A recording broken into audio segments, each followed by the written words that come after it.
Hello, all you freedom-loving people. So why did Zelensky change his mind at the White House on Friday? Was this all a PR stunt? And how will Europe deal with the aftermath? Okay, let's get into it.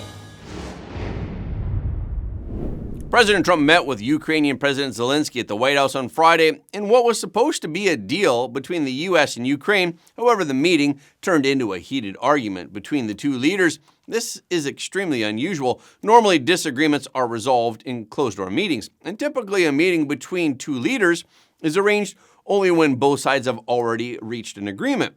Finally, President Trump warned Zelensky, either you make a deal or we're out. Later, Zelensky and his team were seen leaving the White House early. So, did they leave on their own accord or were they asked to leave? National Security Advisor Mike Waltz revealed what went on behind the scenes. As Waltz recalls, after the press left, the U.S. and Ukraine retired to separate rooms. This is standard practice when foreign leaders visit the White House. Waltz said, "We pretty much unanimously advised the president that after that insult in the Oval Office, we just do not see how we can move forward, that any further engagement would only go backward from this moment on." CNN reported that President Trump instructed Waltz and Rubio to inform Zelensky that he was no longer welcome in the White House. Waltz recalled, "I said to Zelensky, look, Mr. President, time is not on your side on the battlefield in terms of the world situation, and the most important, U.S. aid and the taxpayers' tolerance is not unlimited." Waltz described a stark contrast between Zelensky and his team during the meeting. He said his ambassador and his advisor were practically in tears, wanting this to move forward, but Zelensky was still argumentative. The White House then canceled the joint press conference. The lunch that was scheduled for the two sides to have together was also canceled. By then, the food had been placed on a cart in the hallway outside the press secretary's office. According to a Fox reporter, the food ended up being enjoyed by staffers in the White House press office. After the meeting, President Trump wrote on Truth Social that the U.S. team learned a lot. President Trump wrote, "The Ukrainian leader is not ready for peace if America is involved because he feels our involvement gives him an advantage in negotiations. I don't want an advantage, I want peace. So this is the reason why the U.S. side does not see the need to continue the talks." Late on Friday, President Trump told reporters as he prepared to leave the White House for a weekend in Florida that he thought the Ukrainian president was overplaying his hand. President Trump said before boarding Air Force One, "We had a meeting today, as you know, with Zelensky, and I would say it didn't work out exactly great from his standpoint. I think he very much overplayed his hand." President Trump indicated that the U.S. would not continue to support Ukraine if Zelensky did not come to the negotiating table to end the war. President Trump said, "But you can't embolden somebody that doesn't have the cards. And all of a sudden that person says, oh, well, now I can keep fighting. We are not going to keep fighting. We are going to get the war done, or let them go and see what happens. Let them fight it out." In an exclusive interview with Fox News afterwards, Zelensky thought there was room for redemption.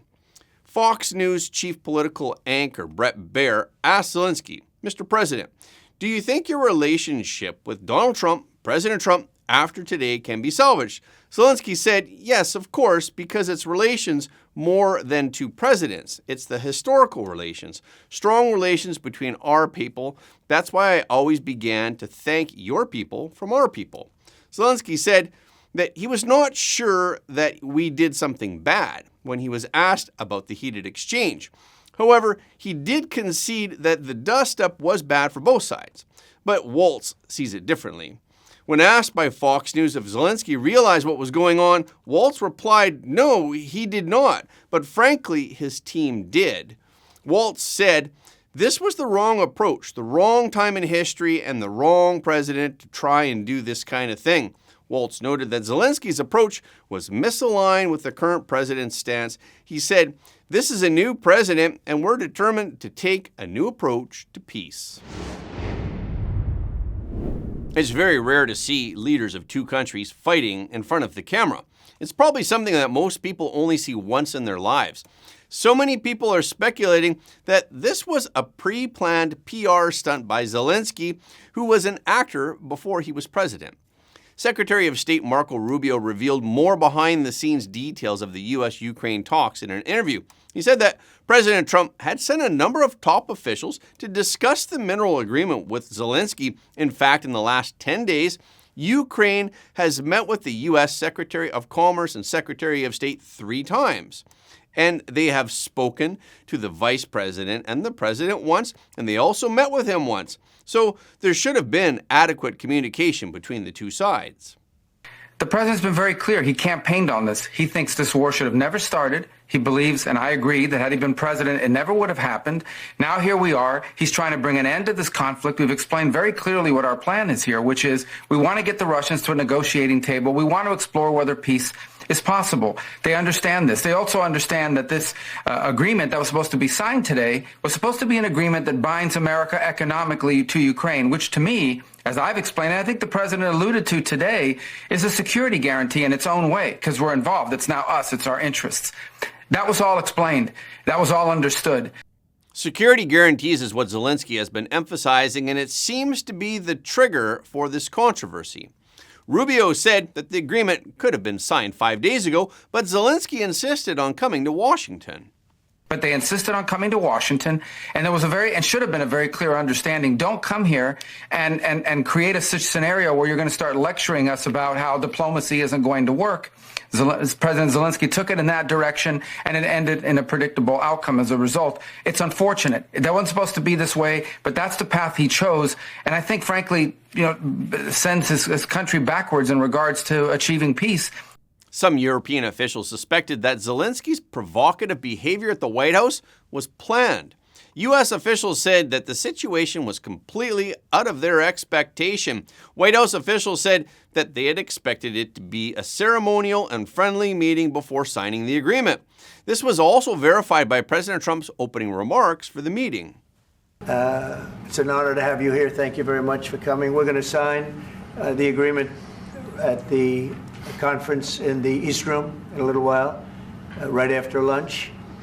And we'll be having lunch together. We're also discussing some other things.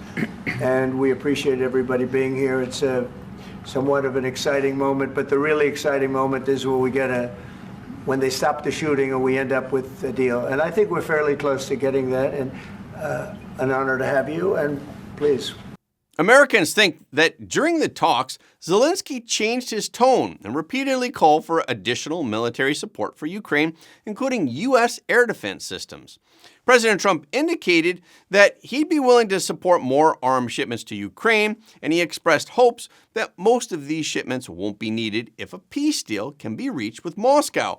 But Zelensky indicated his unwillingness to compromise with Russian President Putin to reach a ceasefire with Russia. And President Trump reiterated, I think you're going to have to always make compromises. We can't just speak about a ceasefire and speak, but Zelensky said it will not work. And this upset Secretary of State Marco Rubio. He thinks that President Trump has been helping Ukraine since his first term, but hasn't gotten the credit he deserves. He hadn't heard it today in that meeting, and we were hoping that that meeting would begin by thank you for everything you've done for us. We wouldn't be where we are today without you. We wouldn't even have a chance to negotiate a peace without the help you gave us. By the way, without the help you gave us when you were president in the first term, because President Obama refused to provide them defensive capabilities in terms of military hardware. He did provide him blankets. Yeah, and he that did was brought provide up him today humanitarian during that aid. meeting. It was brought up, and I was there. In fact, I vividly recall at the time Vice President Biden saying to me in a meeting that we had at the Vice President's residence that the reason why we didn't want to provide them those weapons is because they might use them. That was his exact quote, and that was the attitude. I remember clearly then the Ukrainian leaders saying, we don't need more blankets or MREs. We need weapons to defend ourselves, and they didn't do it. President Trump did. He provided them weaponry, some of it, much of it, which was used at the beginning of this war. And without those weapons being in their stocks, this war could have been over very quickly, 2, 3, 4 days. Another pot shot that Zelensky took today, when the president pointed that out, you know what Zelensky said? He said, yeah, we've heard that from the Russians. That's not a Russian narrative. That was the official position of the United States. I vividly recall being briefed by leaders in the Biden administration telling us that this war was going to be over in 5 to 6 days. They believed that was their assessment at the time. And it wasn't the case because of the weapons that Ukraine had in its stocks because of President Trump in his first term. So he should have been grateful for that and grateful for what we're doing now. And Rubio also explained that President Trump was not the only president who had a shouting match with Zelensky over him being ungrateful. It's not just President Trump. There's news reports out there from NBC News, at least is one of the places I recall, reporting that Biden had a shouting match with Zelensky for not being grateful and not being thankful for everything that was provided back in 2022. Now, that didn't happen in front of the press. That was leaked, but it got out there. These frustrations are not unique to President Trump. There was those frustrations in the previous administration, if NBC News is to be believed. Right, some critics argue that today's political environment in Ukraine dictates that Zelensky would have a hard time accepting a compromised peace deal. If he negotiates with Putin, it would be inconsistent with the tough guy in war image that he has portrayed over the past 3 years. However, it takes more courage to end a war than to keep it going. A hero who keeps the peace is as great a hero as one who fights on the battlefield. Meanwhile, European leaders are busy trying to remedy the situation. President Trump has already said that the United States will withdraw from the Ukraine war. Without U.S. support, it will be difficult for Ukraine to hold on to the war for long. If Ukraine is lost, Europe will have to face Russia directly. This is a situation that the European countries do not want to see. Of course, Zelensky didn't want to see failure either. So after the conflict in the White House, he urgently traveled to London to seek support. British Prime Minister Keir Starmer reiterated Britain's firm support for Ukraine during the meeting with Zelensky. Starmer said, "We stand with Ukraine for as long as it may take." Ukraine has also signed a £2.26 billion loan agreement with the UK to buy more weapons. After meeting with Zelensky, Starmer also called President Trump and French President Emmanuel Macron, with British officials calling the calls focused on moving forward. A group of European leaders also met in London on Sunday. The meeting was scheduled before Zelensky met with President Trump. Leaders from France, Germany, and Italy, as well as the NATO Secretary General and EU leaders, attended the summit. Zelensky and Prime Minister Trudeau of Canada also attended the summit. Many openly support Ukraine. But NATO Secretary General Mark Rutte made it clear that he wants Zelensky and Trump to repair relations. For the sake of lasting peace in Ukraine, he emphasized the United States, Ukraine, and Europe must stand together. According to the Financial Times of the United Kingdom, British Prime Minister Starmer, who has publicly stated his support for Ukraine, has also privately warned Zelensky that he must first repair relations with President Trump, as no peace will last without the assurance of the United States. Macron also called on the U.S. and Ukrainian presidents to set aside their differences, emphasizing that Europe still needs President Trump to help ensure peace. After the meeting, Starmer announced the agreement that was reached by the leaders. First, we will keep the military aid flowing and keep increasing the economic pressure on Russia to strengthen Ukraine now. Second, we agreed that any lasting peace must ensure Ukraine's sovereignty and security, and Ukraine must be at the table. Third, in the event of a peace deal, we will keep boosting Ukraine's own defensive capabilities to deter any future invasion. Fourth, we will go further to develop a coalition of the willing to defend a deal in Ukraine and to guarantee the peace. Both the British and French leaders have said that European countries must increase their defense spending to 3.5% of GDP. Macron said on Sunday that France and Britain have proposed a partial ceasefire in Ukraine, a 1-month truce. That is, a ceasefire in the air, at sea, and against energy infrastructure. This truce would not include ground fighting, at least initially. European ground troops will not be deployed to Ukraine until the second phase of the ceasefire, but the most difficult aspect of this plan is how to use this time to secure a lasting truce. Macron also said that Europe needs a strong Italy in order to help resolve the conflict in Ukraine, but Italian Prime Minister Giorgia Meloni ruled out the possibility of an Italian contribution to the peacekeeping forces in Ukraine.